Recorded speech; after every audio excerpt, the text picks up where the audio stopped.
Sir, Jan Suraaj के जो सूत्रधार प्रशांत किशोर जी लगातार एनडीए पर आरोप पे आरोप लगा रहे हैं भ्रष्टाचारी का, लेकिन अभी तक उसका कोई रिस्पांस नहीं आ रहा है। किसी भी तरह की मीडिया में आकर के उसका सही बता नहीं रहे उसके बारे में। देखिए, अगर वो रिस्पांस होता तो आपको लगता है जो मान लीजिए कोई ऑब्जेक्शन अगर होता है तो उसका विदाउट सबूत ऑब्जेक्शन तो होता नहीं है। यदि सबूत है तभी तो ऑब्जेक्शन हुआ है। ऑब्जेक्शन अगर हुआ है तो उनको तो कानूनी प्रक्रिया होना चाहिए। कानूनी प्रक्रिया में सरकार में वो लोग हैं तो उन लोग को एक्शन लेना चाहिए। जब आप सब चीज़ जान ही रहे हैं कि सरकार में वो लोग खुद ही हैं तो आखिर एक्शन लेगा कौन? इसमें बिहार सरकार की मामला है, केंद्र सरकार तो आएंगे नहीं। इस चीज़ को तो आप लोग भी जान रहे हैं। कांग्रेस के गठबंधन में लालू जी थे, 900 करोड़ के घोटाला पे उनको जेल की सजा काटनी पड़ी थी कांग्रेस से मिलकर थे। अभी तो एनडीए सभी ऊपर मिले हुए, फिर भी इनकी कोई जांच एजेंसियां नहीं हो रही। क्या है आप यहाँ पे दोहरी नीति नहीं? देखिए, दोहरी नीति होने का तो आप लोग सभी लोग समझ ही रहे हैं कि कभी इस पार्टी से गठबंधन कर लेना है, इसमें सरकार बना लेना है, कभी इस पार्टी से गठबंधन करके सरकार बना लेना है। तो दोहरी नीति तो साफ साफ दिख रहा है। और ये सिलसिला तो आज की बात नहीं है, ये तो पुराना सिलसिला है। कभी आरजेडी से गठबंधन करके सरकार में आना, कभी बीजेपी से गठबंधन करके सरकार में आना, वो तो चीज़ सब खुला किताब है वो सब। तैयारी कैसी चल रही है अपने क्षेत्र में? देखिए, तैयारी के लिए तो जो ऊपर का आदेश आता है उस हिसाब से तैयारी बिल्कुल परफेक्ट चल रहा है। इसमें कोई दो राय वाली बात नहीं। क्या लग रहा है उजियारपुर विधानसभा में बदलाव होगी सर?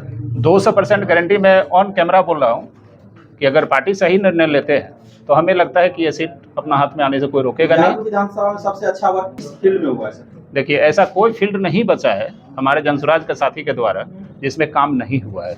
और रही बात सत्ताधारी की बात करें तो आप सब देख भी रहे हैं कि हर एक मुद्दा को हम उठा रहे हैं जगह जगह जाकर। जैसे कि आज भी हम लोहागिर में गए हैं, एक सभा थी मेरा 2 बजे में।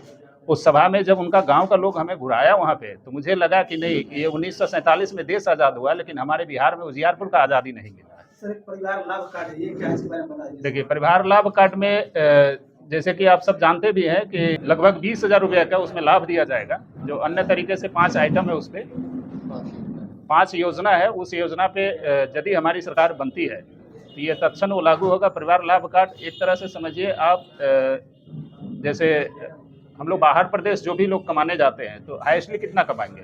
15,000, 10,000, 12,000। तो उसमें उनको मिनिमम अगर रूम रेंट देखिए, इलेक्ट्रिसिटी बिल देखिए और खाना खुराकी देखिए तो आधा पैसा उनको वहाँ चला जाता है।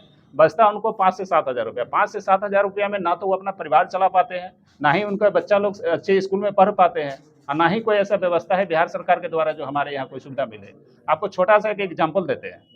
आप इस चीज़ को समझने का प्रयास कीजिएगा कि आखिर अन्य प्रदेश हमारे बिहार राज्य से क्यों जाते हैं।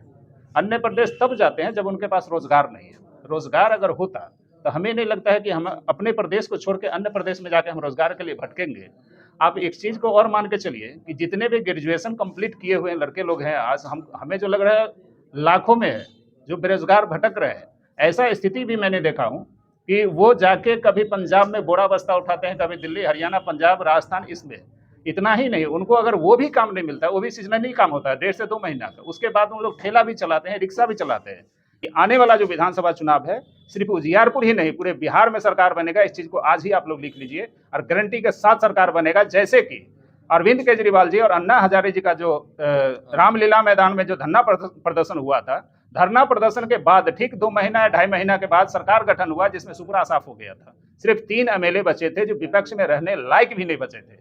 उसी तरह का खेल होगा जैसे कि बंगाल में बोला गया था, खेला हो वो खेला हो वो। ये बिहार में वो खेला अब चालू हो गया है। बहुत कम समय बचा है जो आने वाला बिहार का भविष्य है प्रशांत किशोर जी। और ये उम्मीद मान के चलिए कि हमारे जितने भी बेरोजगार हैं, जितने भी बाहर प्रदेश में खटने वाले लोग हैं, सभी के लिए रोजगार की व्यवस्था है और तत्क्षण ये लागू भी होगा। जैसे प्रशांत किशोर जी बोल भी रहे हैं, 4 दिन जैसे सरकार गठन होगा, चौथा दिन आपका सारा सिस्टम चालू हो जाएगा।